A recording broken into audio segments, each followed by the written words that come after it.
Durante 16 anos, minha vida foi um verdadeiro inferno. Eu costumava sofrer de ataques de ansiedade. Eles eram intensos e frequentes. E de várias maneiras, eles quase arruinaram minha vida.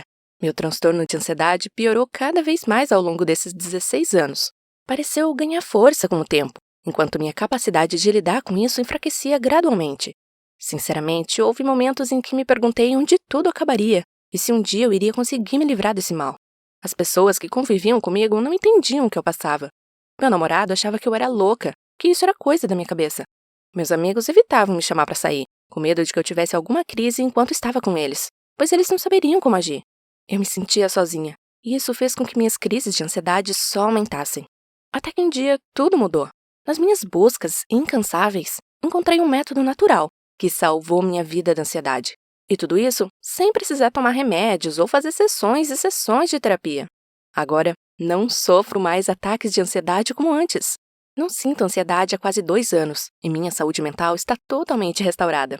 Levei um bom tempo para finalmente me livrar desses ataques malditos, que até me faziam ter vontade de tirar minha própria vida. Mas quando acabou, minha ansiedade havia se reduzido a uma sombra do que era. Eu já conseguia ter mais controle sobre o que acontecia comigo. E hoje você terá a oportunidade de conhecer esse método que é pouco conhecido no Brasil, mas já vem mudando a vida de várias pessoas nos Estados Unidos. Continue comigo, que vou te falar mais sobre este método e te mostrar como ele pode te ajudar, pois qualquer tipo de transtorno de ansiedade é simplesmente cruel.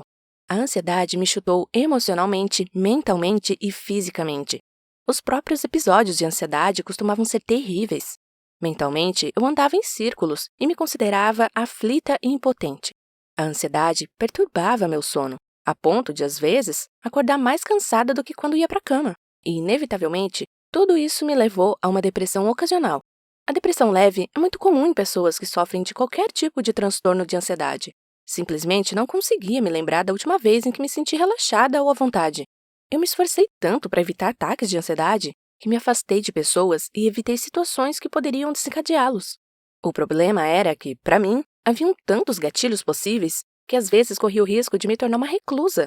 Meu transtorno de ansiedade tornava difícil fazer e manter amizades. As aspirações de carreira também ficavam em segundo plano.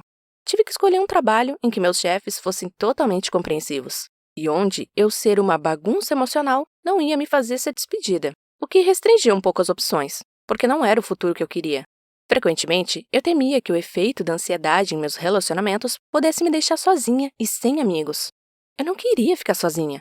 Me preocupava especialmente com a deterioração da minha capacidade de trabalhar e me sustentar, à medida que essa condição fazia minha saúde mental piorar lentamente.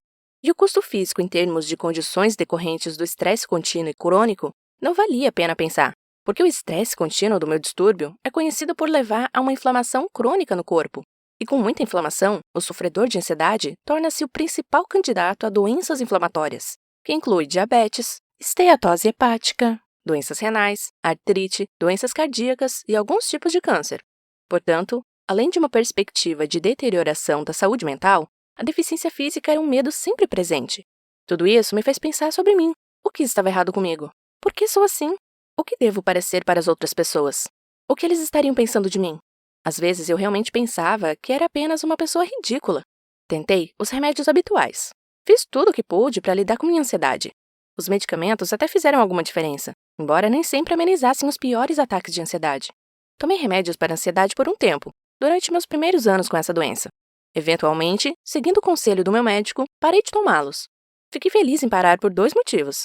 Primeiro, os efeitos colaterais dos remédios eram semelhantes à minha ansiedade real. Agitação, problema de sono, perda de memória, falta de concentração e às vezes até alguma confusão mental. Em segundo lugar, os remédios não tratam das verdadeiras causas da ansiedade. Eles só atuam nos sintomas. Então você permanece doente mesmo quando está drogado. As causas ocultas da ansiedade permanecem firmes, acabando com suas chances de ter uma vida verdadeiramente feliz. Não gostava de colocar todas aquelas drogas no meu corpo, e eu certamente não gostei do fato de que esses remédios podem se tornar viciantes. Então, como muitos sofredores de ansiedade, isso me fez ter que usar uma variedade de técnicas para lidar com a minha condição. Algumas abordagens funcionavam de vez em quando, porém, nada era realmente confiável. Eu realmente pensei, então, que reverter a condição era impossível. Eu estava errada. Mas esse era o meu pensamento na época, quando estava doente. Nesse período, eu estava muito presa. Tive dias melhores e tive dias realmente difíceis.